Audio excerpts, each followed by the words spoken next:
Assalamualaikum warahmatullahi wabarakatuh.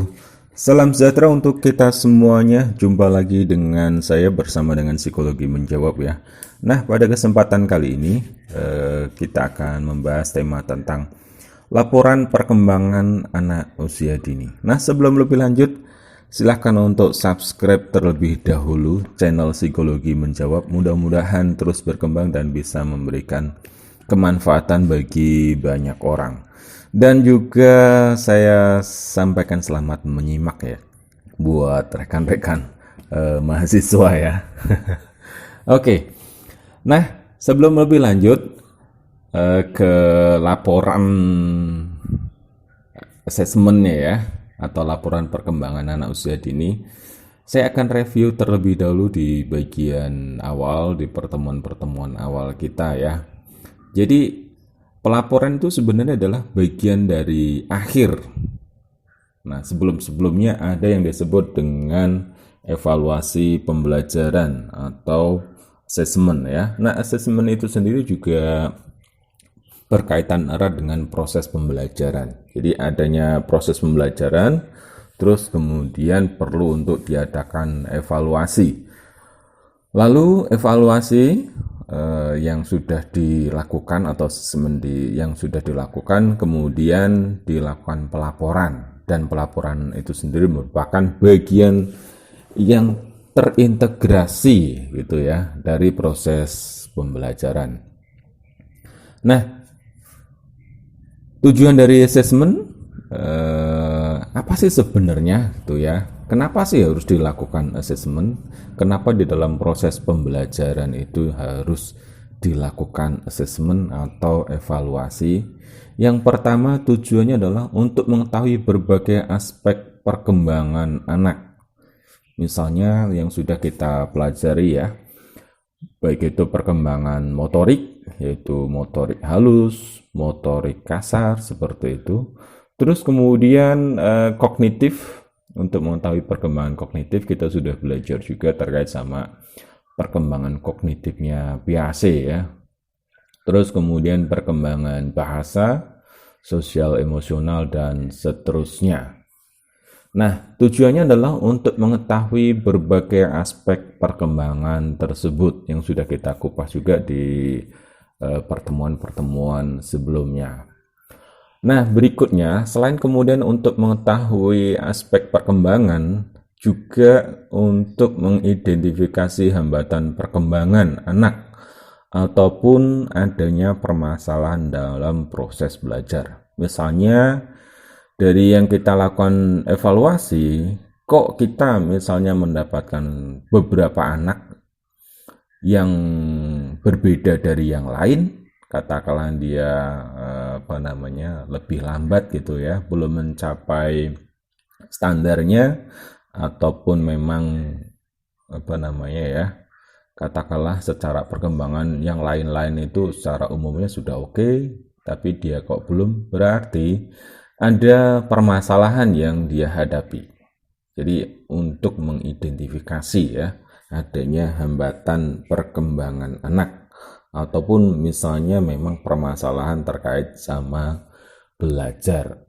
Karena memang kan bukan hanya terkait sama perkembangan ya, tetapi kan juga ada materi-materi atau pembelajaran yang memang dilakukan kan. Terus kemudian assessment itu dilakukan sebagai masukan. Tujuannya adalah untuk memberikan masukan dalam menentukan program yang mendukung proses pembelajaran. Misalnya saja dilakukan, namanya belajar itu kan punya target ataupun punya tujuan pembelajaran ya. Ketika kemudian tujuan pembelajarannya tidak tercapai, katakanlah dari evaluasi itu, kok ini tidak tercapai, maka di situ yang bagian yang kurang tepat di mana gitu. Apakah misalnya metodenya yang salah, metode pembelajarannya, atau proses penyampaiannya, atau katakanlah ada hal yang lain. Nah, itu bisa diketahui dengan adanya evaluasi gitu ya. Katakanlah ternyata kok secara metode sudah optimal, tetapi katakanlah ada anak-anak yang sudah oke, ada anak-anak yang belum gitu. Maka bisa jadi permasalahannya adalah di metode yang mungkin kurang pas di anak A tetapi sudah pas di anak yang B. Nah, itu tujuan dari assessment. Nah, lalu kenapa sih harus dilakukan assessment? Apa yang kita peroleh gitu? Jelas, itu adalah mendukung belajar anak. Artinya apa? Manfaat assessment itu bisa dirasakan oleh anak sendiri. Artinya ya tahulah bahwa oh anak nih sudah sampai perkembangannya ini, sehingga kemudian untuk tahapan perkembangan berikutnya dia bisa disupport, biar dia bisa didukung.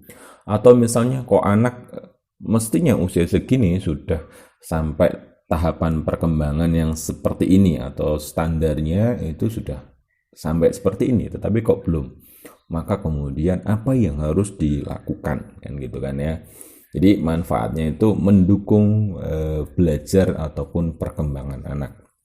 Terus manfaat yang lain adalah mengidentifikasi hambatan perkembangan anak. Nah, ini lagi-lagi masih berhubungan sama anak atau manfaatnya itu berhubungan sama anak. Jadi kalau misalnya ada sesuatu yang memang katakanlah anak belum capai, lalu masalahnya di mana gitu. Ya. Masalahnya di mana? Apakah memang mungkin kaitannya sama di anak sendiri, atau mungkin di prosesnya, atau di metodenya, atau yang lain gitu. Nah, selain manfaatnya ke anak, itu juga berkaitan sama program pembelajaran atau di sekolah ya. Jadi sebagai bagian dari evaluasi program. Dan di sisi lain namanya sekolah, institusi, kan di situ istilahnya apa ya, memiliki target ya, semacam kurikulum yang kemudian memang harus dicapai. Kalau anak belajar seperti ini, dia mestinya sudah sampai di ini kan gitu kan ya. Nah, ketika kemudian tidak dilakukan assessment, maka ya sulit untuk mengetahui ini sudah sampai sejauh mana gitu. Program dan target yang sudah kita tetapkan itu sudah sampai sejauh mana gitu. Maka dengan adanya assessment akan diketahui ya perkembangan dari program yang sudah dilakukan dan kemudian kendala-kendalanya seperti apa gitu.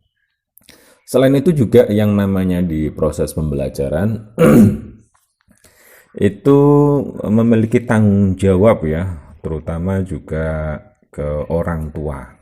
Pasti orang tua akan tanya, anak saya sekolah di sini, gitu kan ya. Nah, sudah sejauh mana? Buktinya apa nih? Selama ini dia masuk setiap hari, dia belajar setiap hari. Apa yang sebenarnya dia pelajari? Maka asesmen itu bagian dari tanggung jawab ya, yang kemudian diwujudkan dalam laporan perkembangan siswa. Nanti kalau di SD kan ada namanya rapot gitu. Nah, kalau di PAUD kan isinya lebih ke perkembangan anak gitu.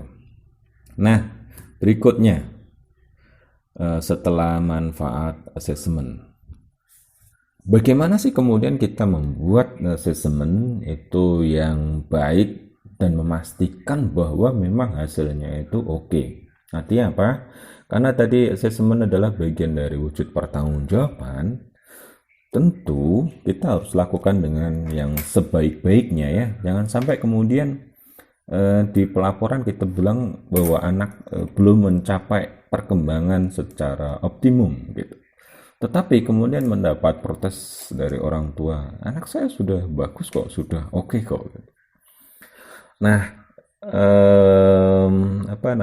oleh karena itu ada hal-hal penting yang kemudian memang harus dipegang di dalam proses assessment atau evaluasi perkembangan anak. Satu, untuk kemudian memastikan bahwa informasinya itu memadai, maka menggunakan sejumlah informasi, jadi informasinya beragam dan juga sumbernya juga beragam. Bahkan kalau perlu metodenya juga beragam gitu. Jadi katakanlah untuk mengetahui bahwa di dalam pelaporan kan kita melakukan justifikasi ya, kita membuat pernyataan ya. Oh, secara perkembangan motorik anak ini sudah misalnya sebagaimana sudah mencapai gitu, sudah tercapai secara optimum gitu. Kan kita membuat klaim, kita membuat pernyataan. Ya. Maka untuk membuat pernyataan itu kan harus memiliki data-data yang kuat. Maka data-data yang banyak atau memadai itu akan sangat mendukung di dalam membuat pernyataan itu ya, statement itu ya, justifikasi itu. Dan kemudian juga sumbernya beragam. Bisa saja untuk mengetahui perkembangan motorik anak, nggak cuma hanya melihat pas satu session aja, tapi beberapa session gitu. Sehingga kemudian kita bisa menyimpulkan bukan cuma beberapa session aja atau beberapa informasi, tetapi bisa juga gurunya. Jadi ada beberapa guru yang kemudian jadi sumber informasi, atau bahkan juga nih yang kedua nih, melibatkan anak dan keluarga. Jadi keluarga juga perlu untuk kemudian kita libatkan, terutama hal-hal yang misalnya nggak bisa kita amati, misalnya perkembangan sosial anak, mungkin atau misalnya perkembangan bahasa, terutama ya perkembangan bahasa. Anak di sekolah katakanlah diem saja, tidak ngomong gitu. Ya, tetapi ketika kemudian kita konfirmasi dengan orang tua, ternyata anak ngomongnya banyak, bisa cerita gitu. Gak bisa dong kita bilang bahwa perkembangan bahasa dia kurang gitu. Ya diamnya dia itu adalah menunjukkan ya secara sosial barangkali dia nggak percaya diri. Artinya apa? Diamnya dia itu adalah menunjukkan perkembangan sosialnya yang mungkin belum optimal gitu kan. Dan bukan menunjukkan diamnya dia itu kemampuan bahasa dia kurang gitu. Nah, itu harus benar-benar kita pahami. Ya. Jadi kita nggak bisa bilang bahwa oh dia diam kok di sekolah soalnya jadi perkembangan bahasa dia kurang gitu. Nggak seperti itu. Mungkin secara sosial iya dia belum mencapai, atau ekstrimnya kita bilang kurang. Tetapi secara perkembangan bahasa ternyata di rumah dia ngobrol ngalor ngidul, kosakatanya banyak gitu. Nah, disitulah kita penting untuk benar-benar nih melibatkan bukan cuma anak tetapi juga orang tua. Nah, berikutnya dilakukan secara adil dan objektif. Yang nggak bisa juga kemudian kita ya tantangannya kan kadang kita subjektif ya. Kita udah ngerasa kenal anak, terus kemudian kita nganggep bahwa oh ini dia bagus-bagus, atau katakanlah kita udah memang kayaknya tuh anaknya usil banget, terus kita memiliki perasaan katakanlah ya sudah udah nggak enak lah sama anak itulah, terus kemudian jadi nggak baik semua. Nah, maka kita pastikan bahwa objektif. Nah, kita mesti punya standarnya. Ya, kita punya standarnya, kita punya checklistnya, metodenya juga mesti kita pastikan ya ada checklistnya. Misalnya kalau observasi ya berarti sama nih semua yang harus dicentang, harus dikasih checklist. Dan itu diterjemahkan dari tujuan dari kita mau mengukur apa. Oke, nanti di tahapan berikutnya ya, di slide berikutnya. Terus kemudian jelas tadi mendukung perkembangan anak. Buat apa sih melakukan assessment kalau nggak mendukung? Apakah hanya kita kepo aja? Maka kita tanggalkan kepo kita ya, rasa ingin tahu kita. Benar-benar bahwa sebenarnya kita tanya itu bukan karena kita kepo, tetapi karena kita ingin tuh mendukung perkembangan anak gitu. Nah, kadang kan kita itu tanya-tanya tetapi hanya kepo, memuaskan rasa ingin tahu kita, dan itu bukan data atau bukan informasi. Maka segala hal yang kita lakukan di dalam proses assessment itu harus balik ke anak itu sendiri ya. Kalau misalnya saya mau tanya sesuatu, kira-kira ini berkaitan sama anak nggak sih, mendukung anak sih, anak apa enggak sih gitu, dalam rangka menggali informasi yang kemudian dibutuhkan untuk perkembangan anak apa enggak sih kan. Jadi mendukung perkembangan anak. Berikutnya adalah memperhatikan kaidah ilmiah atau bisa dipertanggungjawabkan. Oleh karena itulah tadi, agar kemudian kita bisa objektif, kita harus juga punya kaidah terkait sama validitas, reliabilitas. Kalau misalnya saya ingin mengetahui perkembangan kognitif, benarkah metode yang saya gunakan ini benar-benar mengukur perkembangan kognitif? Jangan-jangan mengukur yang lain misalnya. Saya ingin mengukur perkembangan sosial anak di dalam dia katakanlah berinteraksi sama orang lain. Lalu saya menggunakan Lego misalnya ya. Dan di Lego itu permainannya sendirian. Maka nggak pas juga kan metode yang saya gunakan gitu. Ya, apa namanya? Kalau secara motorik, ya dia bisa kelihatan dengan menyusunnya itu ya. Tetapi secara sosial, ya dia kan sendiri, kan nggak muncul gitu. Nggak bisa dong kita klaim bahwa ya perkembangan sosial dia nggak bagus, soalnya dia sendiri. Ya memang permainan yang didesain menuntut dia sendiri gitu. Kecuali kalau misalnya permainannya melibatkan banyak orang dan kemudian kita lihat tuh.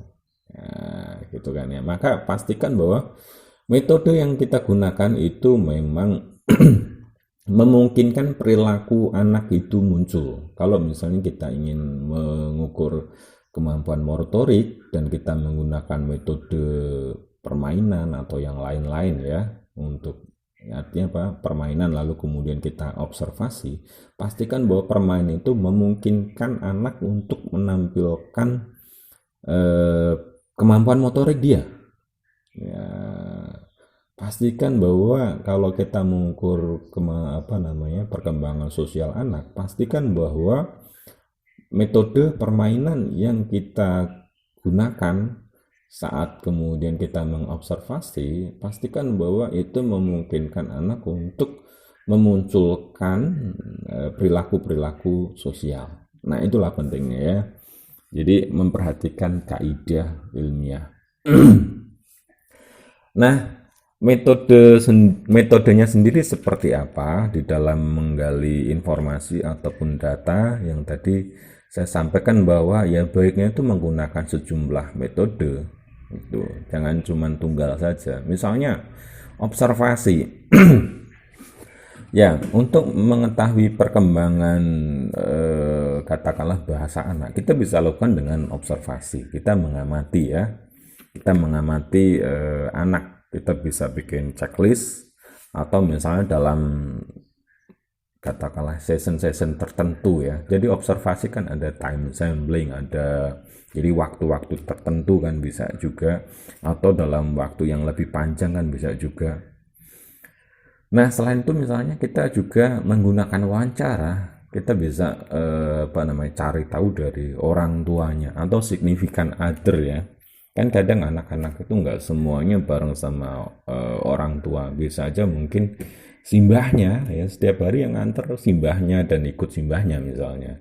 Ya kita wawancara ke simbahnya, gimana sih dia di rumah. Nah, kaitannya sama katakanlah tadi perkembangan sosial dia ya.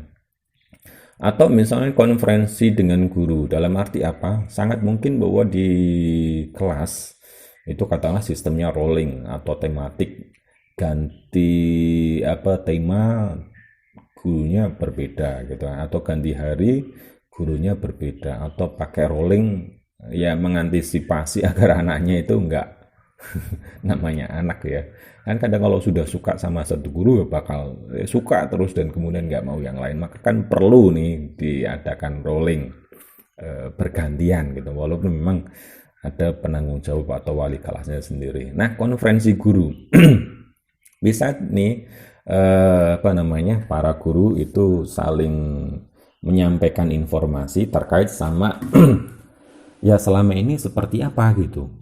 Jadi di kelas ini seperti apa, kalau di permainan ini seperti apa, pas di tema di sini seperti apa. Nah, itu bisa menjadi metode di dalam menggali informasi ya, atau metode assessment. Bisa juga survei ya. Kalau survei kan memang semacam jajak pendapat ya, kita ada tentukan, lalu kemudian kita ya mirip-mirip observasi, tapi kalau survei bisa aja yang menceklis adalah orang tua misalnya ya.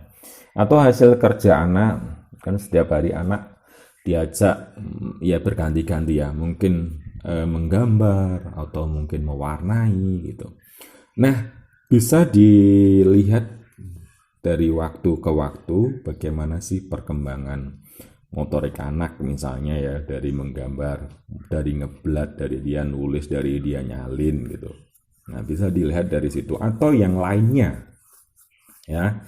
Misalnya apa tuh istilahnya membuat bendera ya, atau menggunting lalu kemudian menempelkan dengan lem ya, hasil karya anak, dan banyak lagi ya. Jadi ini adalah metode-metode yang digunakan, dan tentu bisa juga ada metode yang lain ya, misalnya ada tes. Jadi tes ini sebenarnya ada yang memang terutama yang bukan dibayangkan seperti tes matematika seperti itu, enggak ya. Jadi tes di sini sebenarnya adalah memang semacam apa ya, tugas yang diberikan ke anak untuk melihat sejauh mana perkembangan anak. Nah, itu ya, tes itu umumnya sifatnya sudah baku, sudah ada uji reliabilitas, validitas seperti itu. Untuk detailnya saya kira sudah kita bahas di kelas atau bisa dibuka di buku yang jadi pegangan kita ya. Nah, berikutnya setelah metode assessment ada langkah-langkah yang kemudian perlu kita perhatikan kalau kita mau melakukan assessment ya. Yang pertama tentu adalah menentukan tujuan assessment. Jadi apa yang sebenarnya mau kita ukur? Nah, kita ingin tahu apa? Misalnya adalah kita ingin tahu perkembangan bahasa anak.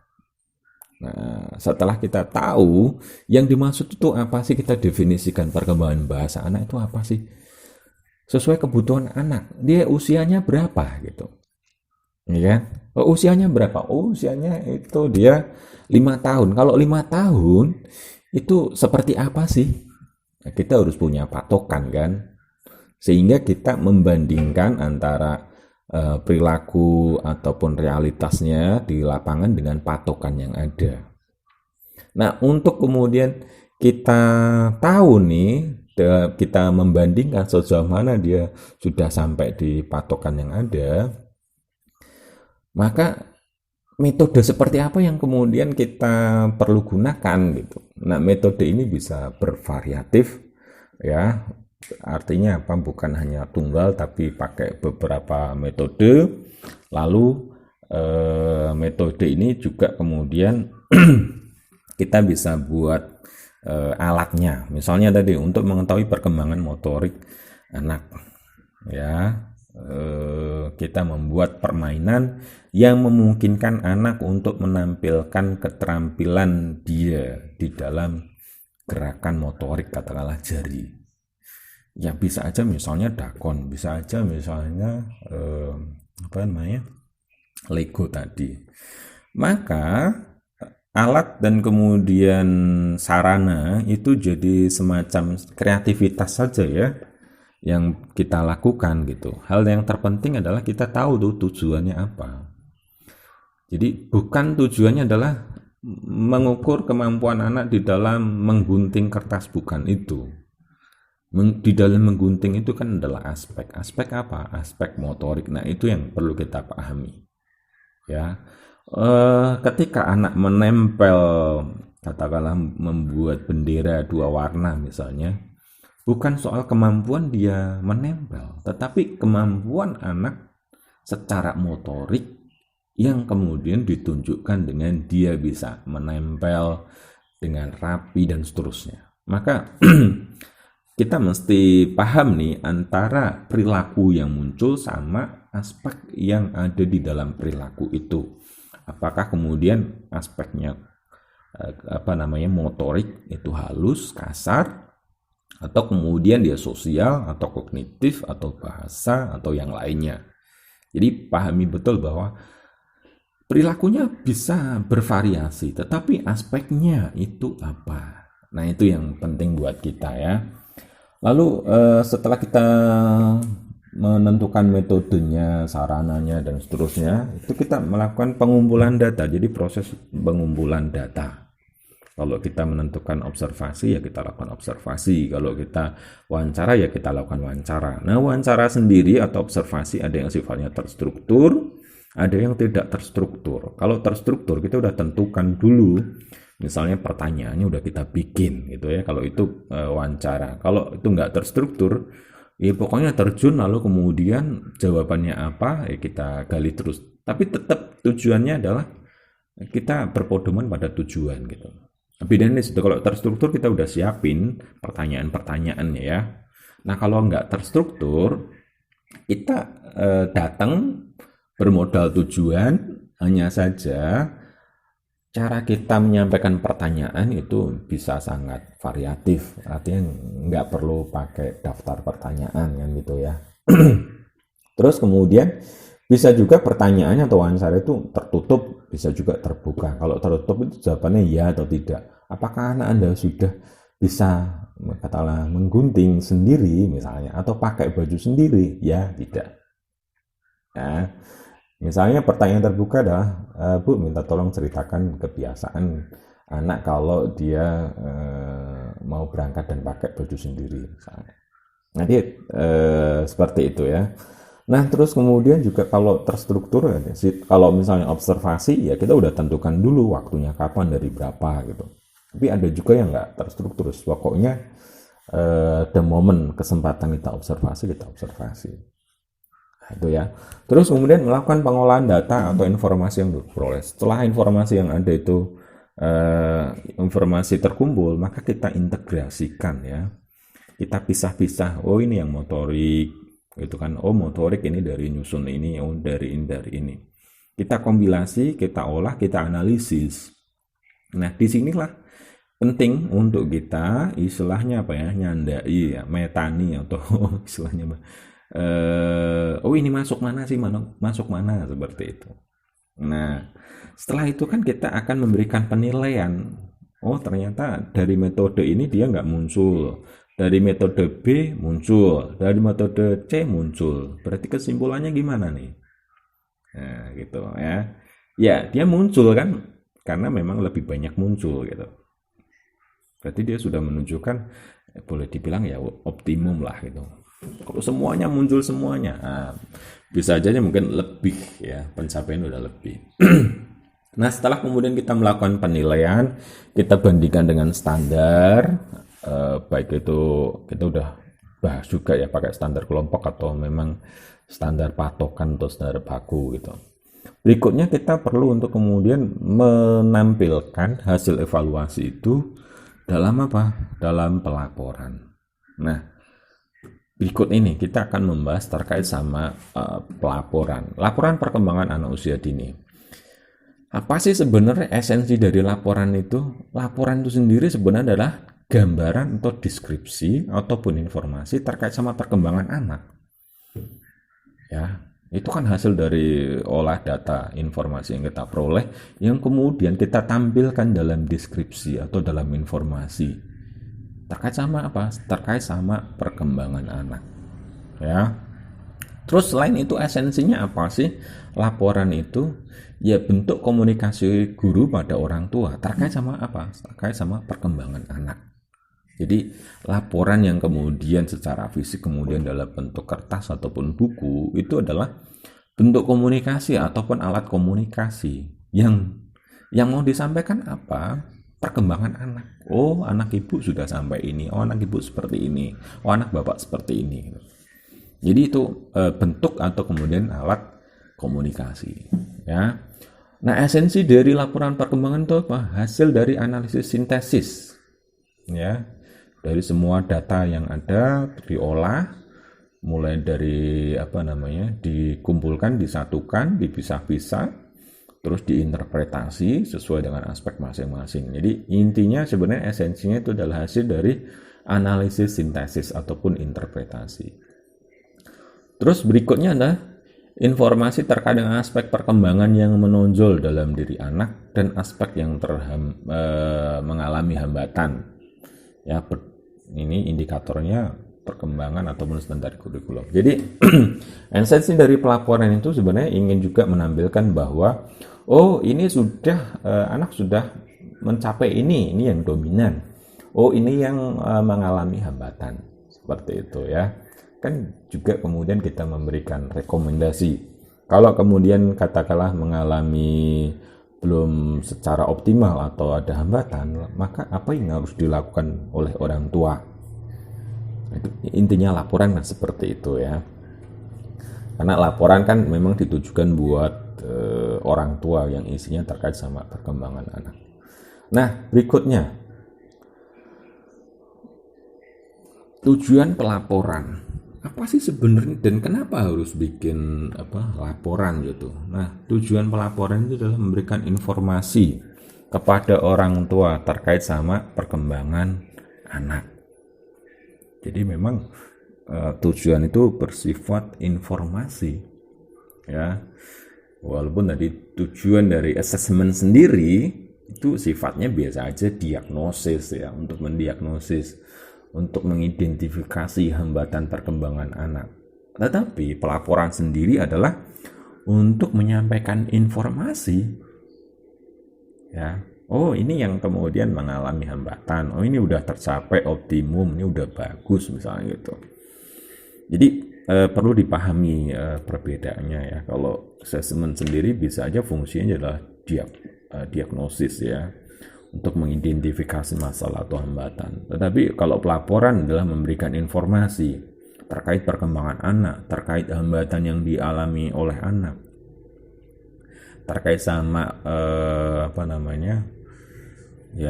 peningkatan belajar anak atau perkembangan belajar anak, seperti itu. Nah, tujuan pelaporan yang lain adalah sebagai bagian dari proses pengembangan diri anak di sekolah, yang intinya adalah membantu memberikan pertimbangan program selanjutnya. Nah, tadi di bagian awal saya sudah sampaikan gambar segitiga itu ya, program pembelajaran, terus kemudian evaluasi dan juga pelaporan. Nah, pelaporan itu adalah bagian terintegrasi di situ ya. Ke siapa pelaporan ini? Ya, bisa informasi yang di dalam pelaporan itu bisa untuk anak sendiri, yang kemudian di follow up oleh orang tua dan guru.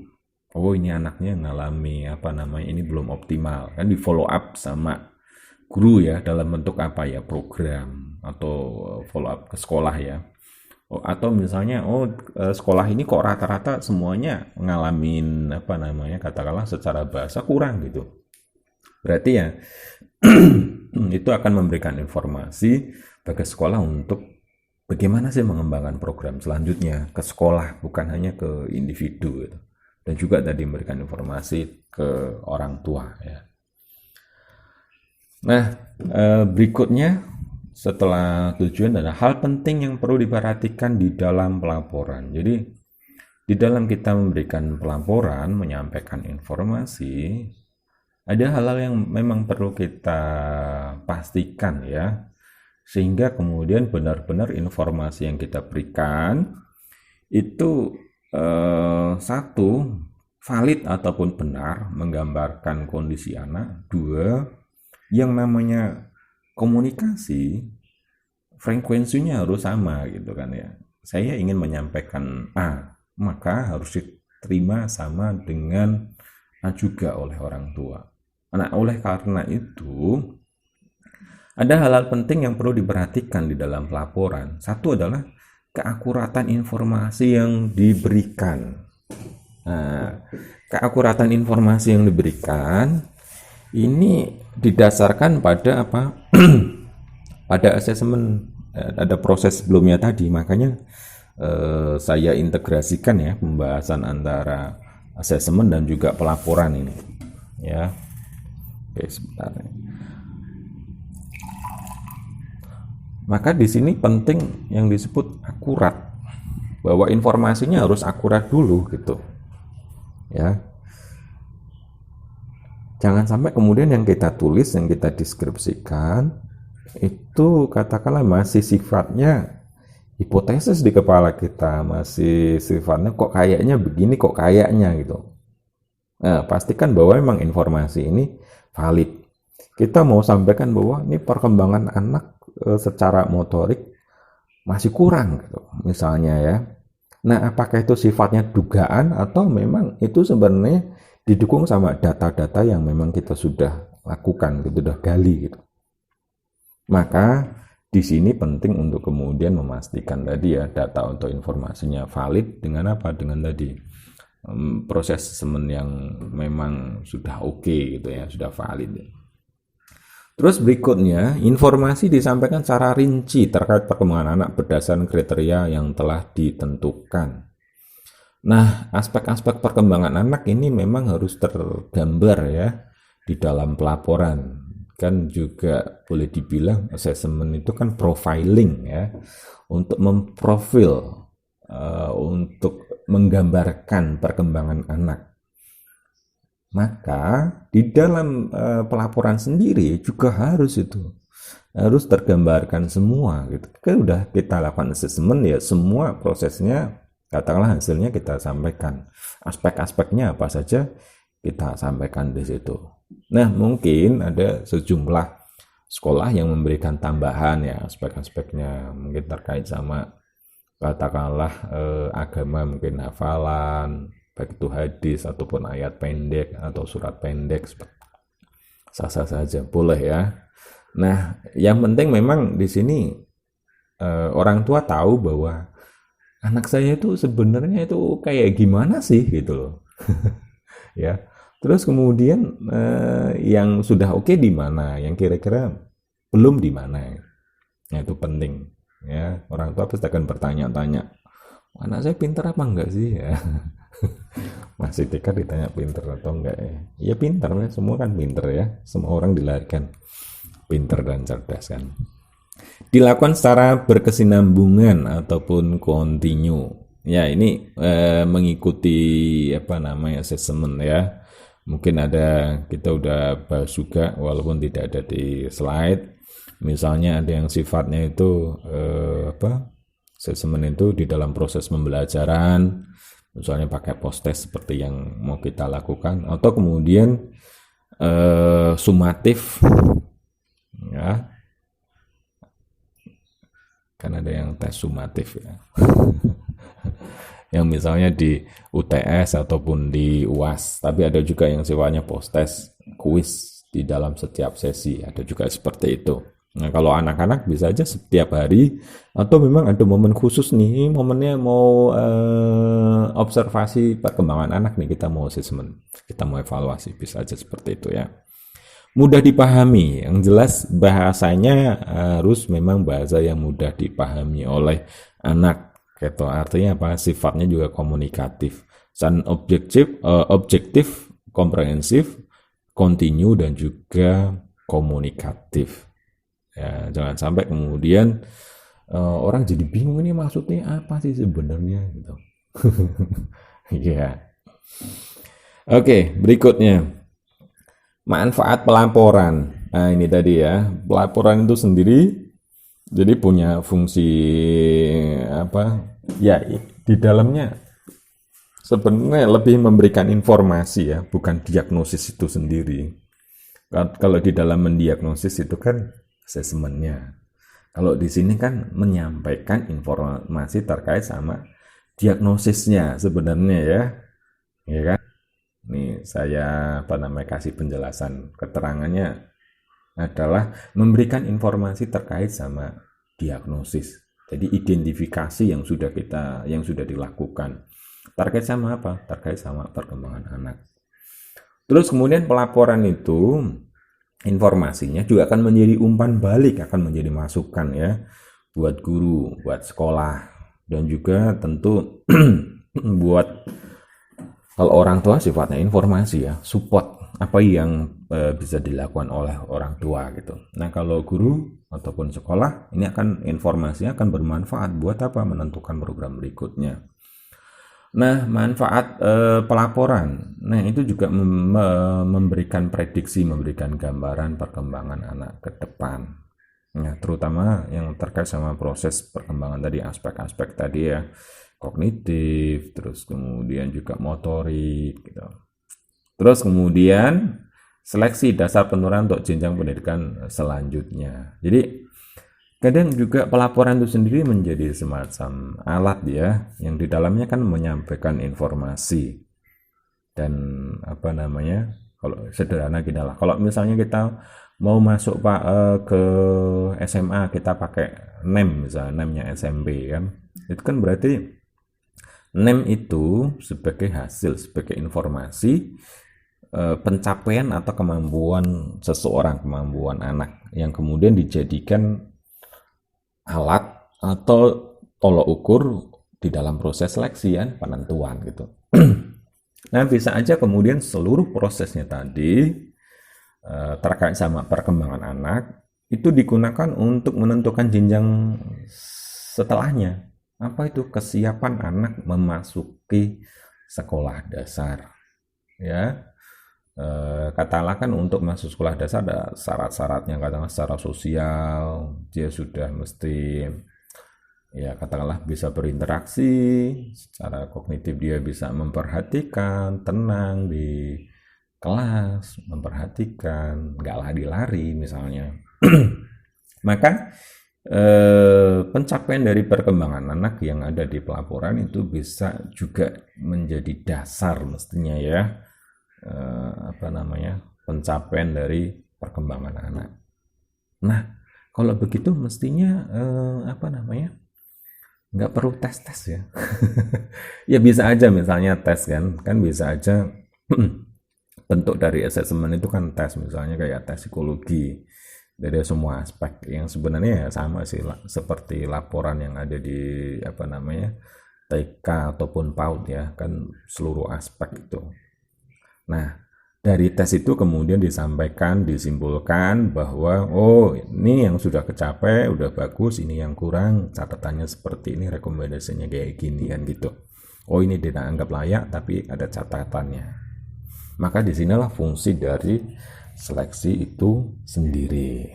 Nah, berikutnya terkait sama bagaimana sih format laporan itu sendiri.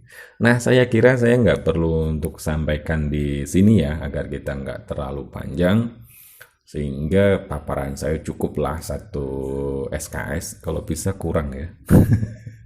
Maka untuk format dari pelaporannya, itu silahkan untuk bisa dicek di apa namanya, di buku ya, format pelaporannya, ataupun saya kira di sekolah masing-masing juga punya, bisa dicek kembali.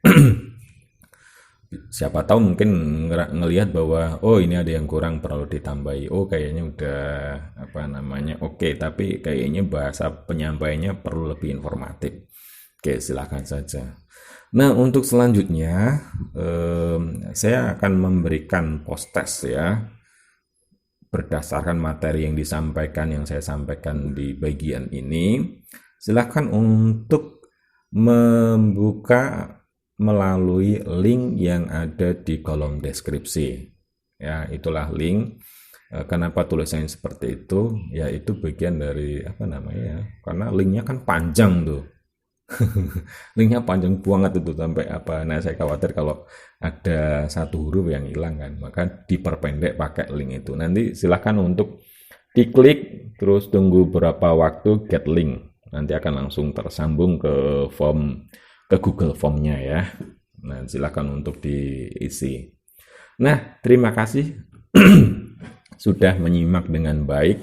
Mudah-mudahan memberikan kemanfaatan bagi kita semuanya, bagi saya juga dan bagi banyak orang. Terima kasih dari saya, selamat melanjutkan untuk mengerjakan post testnya. Ya, sukses ya, lakukan dengan happy ya, dengan bahagia. Mudah-mudahan kita semuanya tetap sehat lah ya, dan tetap happy. Terima kasih. Assalamualaikum warahmatullahi wabarakatuh.